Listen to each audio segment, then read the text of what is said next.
Story 1. I used to work at a clothing store in the mall, and we had a woman come in furious because a dress from our store didn't match the one online. That's common enough. But she pulled up her phone and showed me a picture from a completely different website. It was not only a different brand, but a different country. When I explained that we do not sell that dress, she insisted I make ours look like that one by stretching it on a hanger.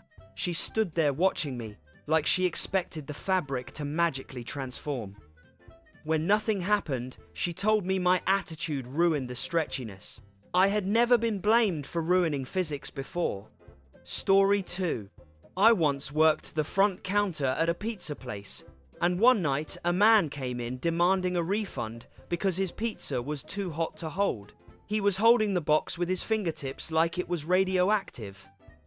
I told him pizzas usually come hot. He said not this hot. He claimed the box was above safe household temperature. I offered to get him a fresh one slightly cooled. Instead, he opened the pizza, pointed at the steam, and shouted, "Look at that! That is unsafe fog." He then demanded we give him gloves as a courtesy, not napkins, actual gloves. We did not have gloves, so he asked for wrist towels. I still do not know what those are. Story 3. When I worked at a movie theatre, a man asked for a large popcorn, but told me not to make it with popcorn kernels. I told him popcorn literally is kernels. He said that was a lazy excuse and insisted popcorn should be soft like a marshmallow.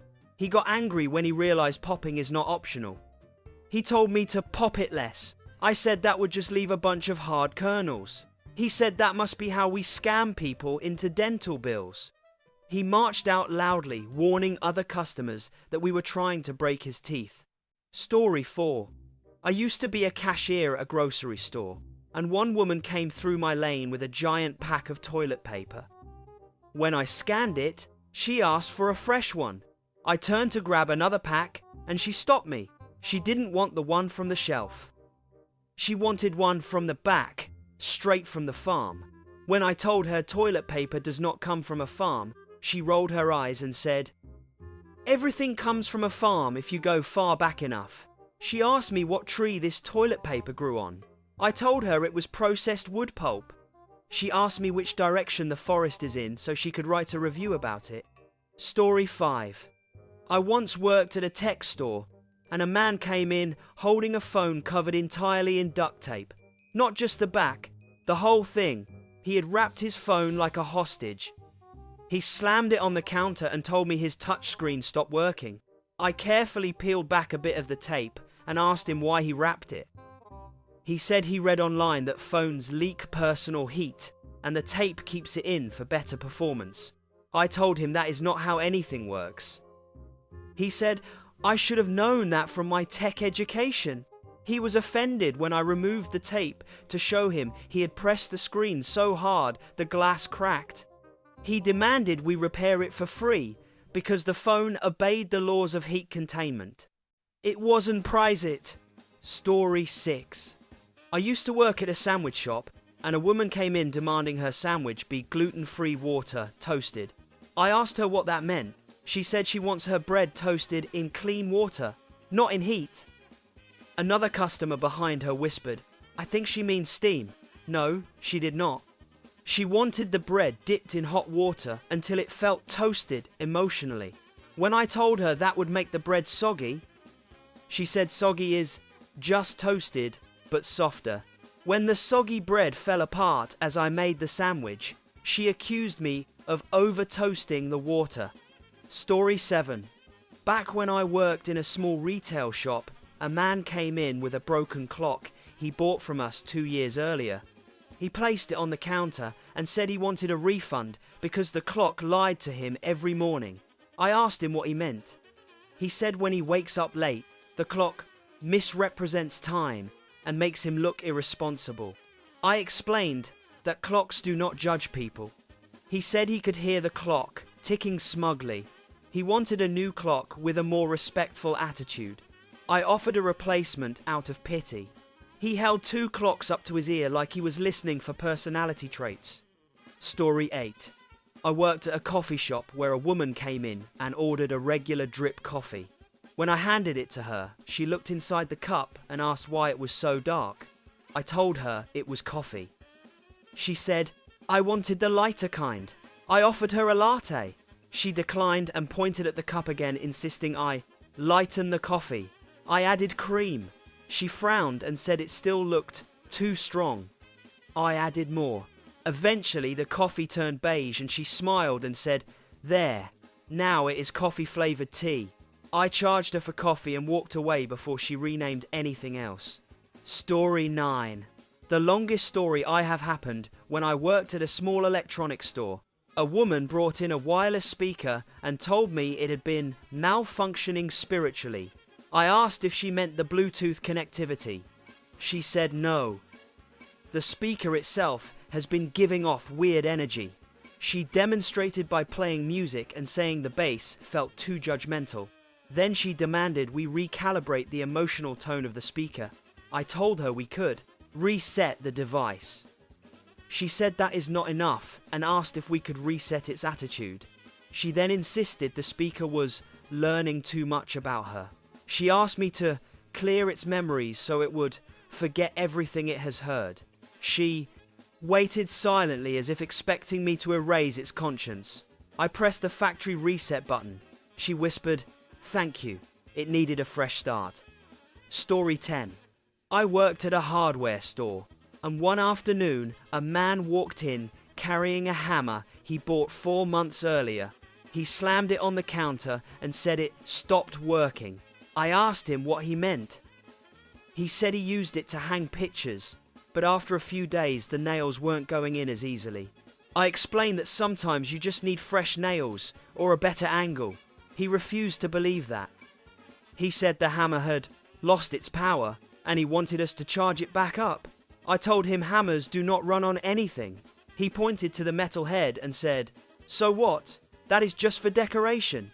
I gave him a new hammer just to save my sanity. Story 11. I used to work at a frozen yogurt shop. A woman came in and asked for a sample of every flavour, which is normal. But she would take the sample, taste it, look offended, and throw the empty cup on the floor. After the 6th one, I told her she had to put her cups in the trash. She said that was not her job because she was the customer. I pointed at the trash can next to her. She said bending down would strain her chakra alignment. When she finally ordered, she picked a flavour she had not sampled and said the samples were too small to taste spiritually. I spent 10 minutes sweeping up her paper cups while she watched. Story 12. I was working at a gas station when a guy came in angry that the pump lied to him. He said the screen told him to remove the nozzle before pumping, but when he removed it, his tank did not magically fill. He thought gas should start flowing the second he pulled the nozzle out, without pressing anything. I explained there is a handle he has to squeeze. He told me he should not have to squeeze anything because that is extra steps. He said other countries must have better gas technology. He then demanded a refund because he didn't get the gas experience he expected. Story 13. At a pet store, a man showed up demanding a refund for fish food he bought a week before. He said the food made his fish stupid. I asked what happened. He claimed his fish started bumping into the tank wall more than usual, and that it was forgetting which side is which. He said that before buying our fish food, his fish swam with purpose. Now it was aimless. I asked if anything else changed.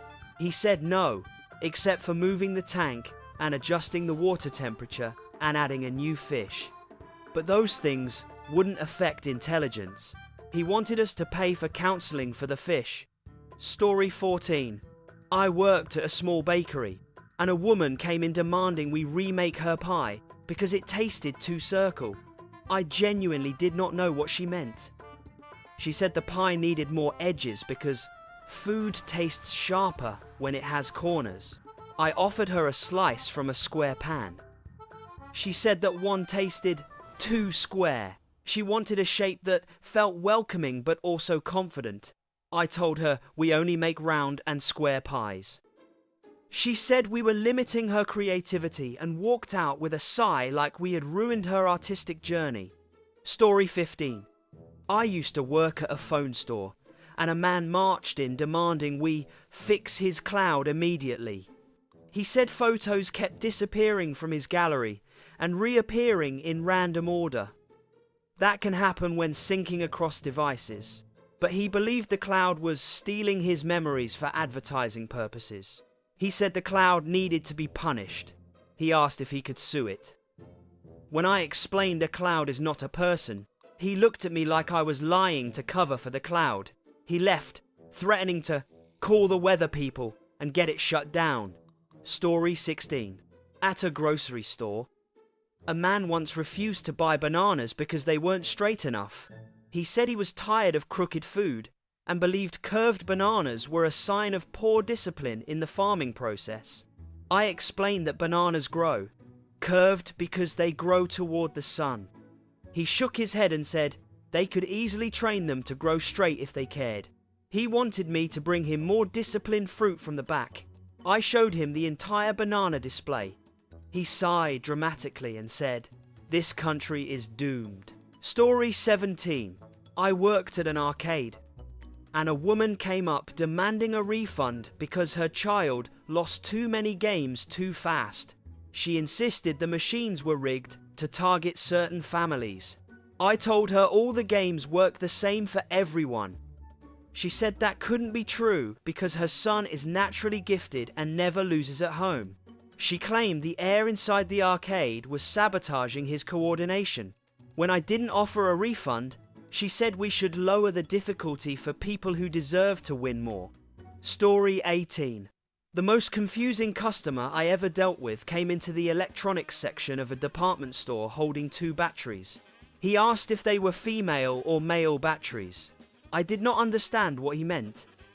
He explained that one slot in his device felt too tight, so he needed to know which batteries were the female ones. I tried explaining that batteries do not have genders.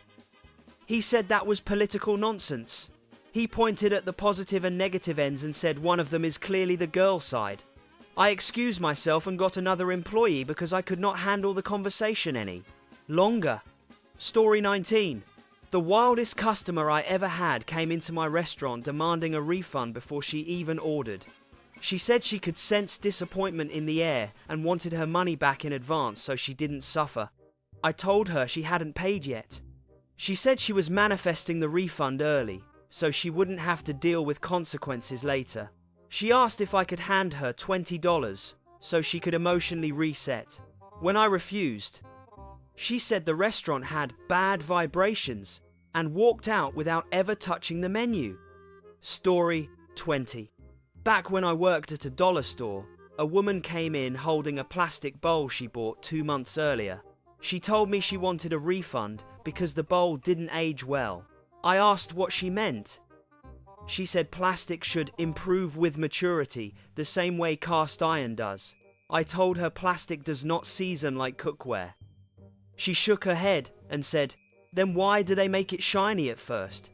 That implies growth potential." She wanted her money back because the bowl did not develop character. Story 21. I used to work at a gym, and one guy came up to me holding a dumbbell like it had personally wronged him. He told me the weight was incorrect. I asked how. He said it felt heavier on certain days and that was false advertising. I told him maybe he was just tired. He said no, the weight was moody. He wanted us to measure it on a scale every morning to make sure it wasn't manipulating him. He said he could feel when the equipment had an attitude. Story 22. When I worked at a small bookstore, a woman stormed in demanding that we replace her paperback because the plot didn't go the way she wanted. She said the book tricked her emotionally. She had made it halfway through, got upset about a character dying, and felt the store should have warned her in advance. I told her the summary on the back does not include spoilers. She said it should. She wanted us to redesign the cover with disappointment warnings. She left angrily, saying she was going to write to the author to request a happiness refund. Story 23.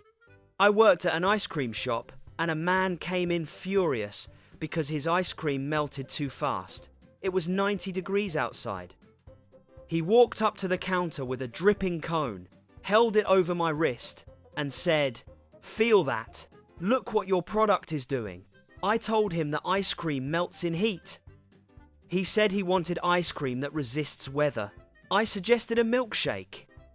He said that was too evolved. He wanted something between a milkshake and ice cream, with the solidity of a dream.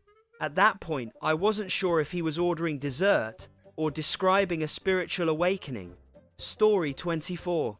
When I worked at a home decor store, a man asked me if our clocks run on Earth time. I assumed he was joking, but he asked again more seriously. He said he bought a clock from another store and it made him feel rushed, so he suspected it was set to universal time. I told him all our clocks run the same way. He said he needed one that matches the natural speed of the human body. I asked him what speed that was. He said he didn't know, but he would feel it when he held the right clock. He proceeded to hold each one to his chest, like he was listening for a heartbeat. Story 25. I used to work in a big box electronics store. A guy came in with a laptop that had a cracked screen. Not a little crack, it looked like he had headbutted it. He wanted a replacement because the laptop panicked and broke itself. He explained that he had yelled at the computer for being slow, and then it threw a tantrum and cracked its own display. He insisted the laptop flinched from his yelling. When I told him that is not possible, he said, "You weren't there. You don't know our relationship." I gave him the repair center number and hoped the laptop found peace. Story 26. Back when I worked at a fast food place, a woman at the drive-thru shouted that her fries tasted too potato-like. I asked what she meant. She said our fries leaned too heavily into potato energy and she wanted them more airy. I asked if she meant crispier.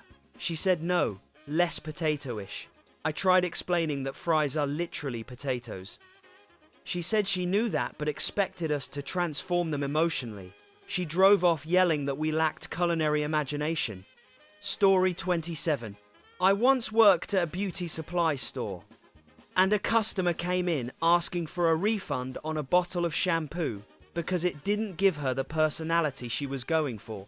She held the bottle and said she bought it because the packaging looked confident.